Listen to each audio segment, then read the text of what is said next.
Halo, apa kabar semuanya? Semoga dalam keadaan sehat. Kembali bersama Cat Doctor Indonesia, kita akan membahas materi yang sudah banyak ditanyakan, yaitu terkait dengan pabrik. Oke, untuk menjelaskan materi pabrik, saya akan mengambil contoh desain yang belum diberikan pabriknya. Kebetulan saya menggunakan baru saja update, lagi uji coba library baru ya, beta, masih beta. Saya contoh ambil aset dari library yang baru. Sudah letaknya ada di sini ya, di sini library-nya. Kita bisa ambil.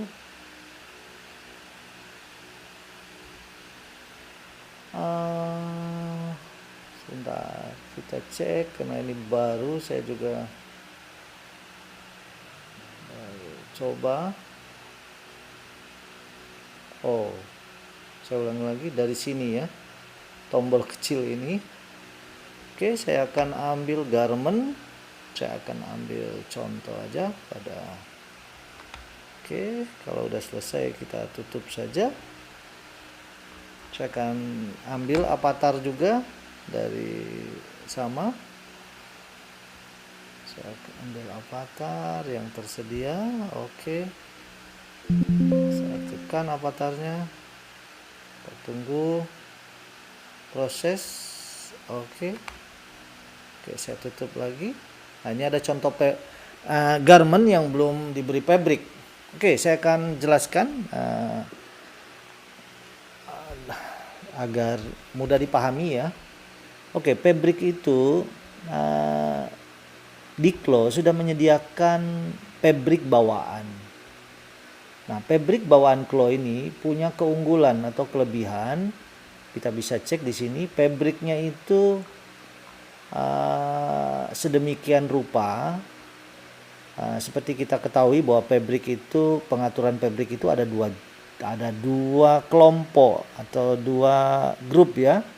Yang pertama disebutnya material, yang hanya terkait secara visual. Sedangkan yang kedua adalah pengaturan pabrik secara kelompok fisikal ya, fisikal. Jadi ini terkait dengan sifat bahan. Nah, di property editor nanti kita bisa cek. Nah,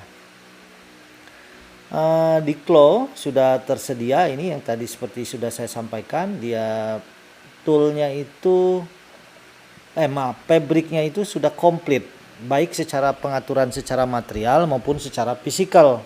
Ya, sekali lagi ada dua kelompok ya. Kita akan contohkan ambil pabrik di sini.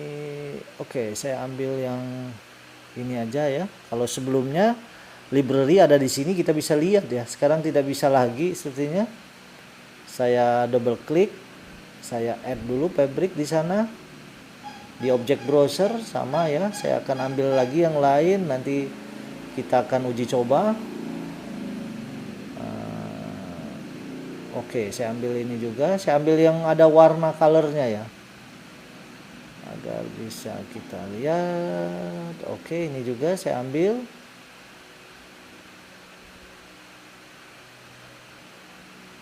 Oke, ini saya ambil, ada 4 jenis pabrik saya pakai. Saya tutup. Nah, ini pabrik bawaan dari Klo. Jadi para pembelajar Klo nggak usah khawatir dengan pengaturan ya, yang seandainya kita belum paham, kita bisa gunakan terlebih dahulu pabrik bawaan dari Klo. Nah, bagaimana cara menerapkan pabrik yang sudah kita pilih ini ke pola atau garment kita? Nah, kita boleh selection satu persatu seperti ini ya. Lalu kita atur pabriknya dari property editor. Ini pabrik kita boleh pilih, karena di sini ada 4, maka di sini ada 5 ya, maka di sini pun ada 5. Tinggal kita apply saja di sini seperti ini. Ya, atau dengan cara yang lain, yaitu dengan cara seperti apa? Ini tinggal kita drag saja. Kita klik, tahan tombol kiri mouse, lalu kita kita arahkan ke pola yang akan diberi fabrik tertentu. Nah, seperti ini. Tuh, seperti itu. Ya. Misalkan yang ini saya beri dengan fabrik yang berbeda, tinggal seperti itu aja. Jadi caranya simple sekali menambahkan fabrik pada claw ya. Nah, selain itu ada cara ketiga. Caranya seperti apa? Kita aktifkan dulu atau selection pola. Lalu kita pilih polanya yang mana. Misalkan yang warna biru ini. Lalu kita tekan tombol assign to selected pattern. Nah, begitupun sisi yang lainnya boleh kita tambahkan juga. Nah, itu satu persatu. Jika ingin langsung bersamaan tinggal kita selection aja dengan tombol shift kedua-duanya ya. Jadi tombol shift itu untuk selection lebih dari satu. Baik itu pola, garis maupun poin. Seperti ini, tekan shift selection yang kedua baru kita apply seperti ini. Nah, seperti tadi yang saya sudah sampaikan bahwa fabrik itu bawaan claw itu sudah siap pakai ya. Artinya pengaturan dua sifat bahan baik material maupun fisikal itu sudah ada, tapi tetap bisa kita rubah ya. Apa saja perbedaan material dan fisikal? Tadi seperti yang saya sudah sampaikan bahwa material itu yang dilihat. Seperti apa? Seperti tekstur ya. Jadi teksturnya. Oh, sekarang ada perbedaan ya, tekstur. Dia cuman ini tekstur ya. Oh, tekstur mappingnya yaitu ini ada pilihan tipe teksturnya. Kita ingin fabrik kita itu secara visual itu seperti apa? Di sini ada pilihan, ada shiny. Nah, ini ya, lihat shiny. Lalu ada pilihan silk satin. Lalu ada pilihan macam-macam, metal pun ada, plastik. Nah, tetapi pada pengaturan material ini hanya secara visual. Artinya secara visual, jadi kita tidak bisa artinya kita bisa memanipulasi. Misalkan bentuk presentasi yang akan kita buat nanti berupa animasi atau motion, maka bisa terkecoh kita. Misalkan ini saya beri sebagai metal ya, misalkan kan metal harusnya berat ya, tetapi pada physical propertinya enggak saya sebut sebagai metal, atau tidak saya rubah thicknessnya ya, atau presetnya bukan sebagai metal tapi sebagai cut, sewing, knit, rip, maka dia nggak akan berat. Agar dia bisa berat sesuai dengan pengaturan pada material, maka pada physical propertinya di presetnya perlu juga dia sebagai metal. Maka di sini pun ada pilihan sebagai metal. Kita lihat apakah ada metal di sini. Oke, tidak ada. Jika metal tidak ada, maka kita boleh menggunakan sifat fabrik yang lain, yaitu custom, atau dulu itu ada hardware ya, seingat saya, untuk material yang berat ya. Ini udah agak berbeda ya.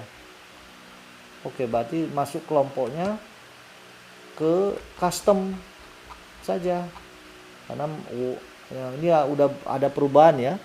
Kita boleh custom ya. Oke, nah di custom inilah, custom kok nggak bisa. Oke, custom. Kemudian di detailnya kita atur, ya. Misalkan kalau metal itu apa? Beratnya. Ya, pada saat kita simulasikan seperti ini, misalkan saya simulasikan, ini kan belum sebagai metal. Secara visual atau secara material dia sebagai metal. Tetapi secara sifat bahannya belum metal. Karena apa? Saya belum atur di physical propertinya. Ya, physical property kita coba cek. Ya, kita klik di sini. Nah, apa aja? Misalkan thickness-nya. Misalkan saya tulis metal yang berapa mili ya? Misalkan 2 mm. Ya, masih biasa saja. Lalu beratnya, ini satuannya apa? Saya isi 100 kan. Nah, itu berat dia. Ya, mungkin 200. Nah, karena metal tadi kan. Sorry. Berapa ini? Nah, cuman 100 ya maksimalnya. Lalu sifat-sifat yang lainnya ya, seperti stretch-nya, web-nya. Nah, tuh kan. Bisa kita atur semuanya. Ya, seperti itu. Jadi untuk physical property dan material, secara material itu bisa kita sinkronkan. Kalau material dia sebagai apa misalnya, sebagai leather misalkan ya, dan secara fisikalnya pun bisa kita sesuaikan. Nah, jika kita menginginkan bentuk material yang berbeda, maka kita bisa custom material kita. Misalkan kita add fabric tersendiri seperti ini ya. Kemudian misalkan saya punya material, saya scanner, lalu saya boleh ganti semua pengaturan, baik warna, color map, displacement map, opacity, dan semuanya termasuk physical property-nya. Oke, apa itu namanya? Oke, jika material yang kita gunakan itu tadi custom, misalkan saya mau membuat material sendiri ya, misalkan dia sebagai tampilannya matte, ngedop seperti itu. Lalu warnanya, saya boleh pilih warnanya, misalkan warnanya Tosca. Lalu saya buat color mapnya. Color map ini nanti bisa kita buat sendiri ya, base color map. Nanti saya akan bahas di materi yang lain tentang map ya. Apa itu color map, apa itu normal map, apa itu displacement map, kemudian apa itu opacity map, kemudian yang metalness map dan lain sebagainya. Kita akan bahas di materi yang berbeda. Nah, contoh seperti ini saya custom sendiri dan saya harus siapkan dulu teksturnya ya. Nanti teksturnya itu dimasukkan ke base color map ini. Kebetulan saya tidak punya ya. Nah, formatnya boleh JPG, JPEG, PNG. Jadi boleh teksturnya di dalam ini. Tinggal nanti kita tambahkan normal map. Normal map ini memang wajib ya untuk mendukung tekstur ya, supaya teksturnya itu secara visual itu mendekati tampilannya seperti produk aslinya atau permukaan asli dari bahan tersebut. Sedangkan displacement map, opacity map, dan yang lain itu menyesuaikan saja. Misalkan bahan custom yang akan kita buat itu merupakan bahan metal, maka kita selain membutuhkan normal map, kita membutuhkan yang namanya metalness map ya. Jadi kalau fabric yang kita buat custom ini bukan metal, berarti kita nggak perlu metalness map. Begitupun jika opacity map dibutuhkan. Opacity map ini untuk mengatur transparan ya. Jika tidak membutuhkan ya tidak perlu ya. Begitupun displacement map. Displacement map itu apa? Adalah map untuk permukaan yang bergelombang ya, yang tidak rata. Maka kita membutuhkan displacement map. Jika permukaan kita rata, maka kita nggak membutuhkan displacement map. Jadi yang utama map yang dibutuhkan adalah normal map. Selain tekstur tadi dan warna. Oke, sangat mudah untuk memahami tentang fabric. Tentu saja latihan terus-menerus akan memberi kepercayaan diri kita dalam pengaturan fabric di property editor, sehingga hasil pada saat kita simulasikan atau pada saat kita render hasilnya akan lebih maksimal. Baik, terima kasih. Mohon konfirmasi atau saran, atau jika ada pertanyaan atau kesulitan dalam mengimplementasikan fabric pada garment kita, bisa ditanyakan secara langsung kepada kami. Jangan lupa untuk berbagi dengan cara subscribe, share, dan komen terkait dengan materi ini. Sekali lagi terima kasih buat yang sudah berpartisipasi dengan memberikan komen pada channel Cat Doctor Indonesia. Sekali lagi terima kasih. Selamat sore, sampai jumpa di materi yang lainnya.